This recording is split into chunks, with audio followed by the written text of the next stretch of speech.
You said anything I can't see, I don't believe. Is that what you said? Yes. Anything I see it, I believe. No seeing, no belief. Okay, have you seen your brain? No, where is the brain? So you don't have brain? No. দেখুন এই ভিডিওটা দেখে আমার একটু হলেও হাসি লাগছে। Actually যারা দেখেছে তারাই মানে হাসবে আর কি। ভিডিওটা দেখে সত্যি অ্যাকচুয়ালি ফানি। কথার বা অ্যান্সারটা খুবই ফুলিশ টাইপের ছিল।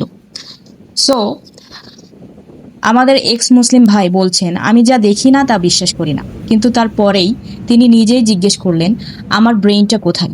No, I don't see where is the brain. আসলে এটা একটা মজার ভাবে মনে করিয়ে দেয় যে আমরা যারা সবাই যখন যুক্তি দিই তখন নিজের মাথা বা বিবেকের কথা ভাবতে হয়, আর ইসলামের মধ্যে একটা গভীর যুক্তি আছে যা আমরা হালকাভাবে দেখতে পারি, কিন্তু গভীরভাবে চিন্তা করলে তা অনেক শক্তিশালী।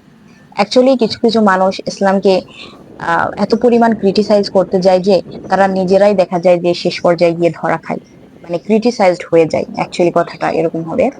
আর বিষয়টা হচ্ছে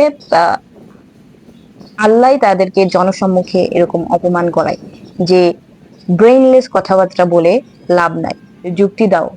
আর যুক্তি শেষে আমরা জানি ফলাফল কি হবে। Islam is the real religion in the world ever, and you should believe it, trust it, worth it, and obey it. It is the right path. Just think about it, research it.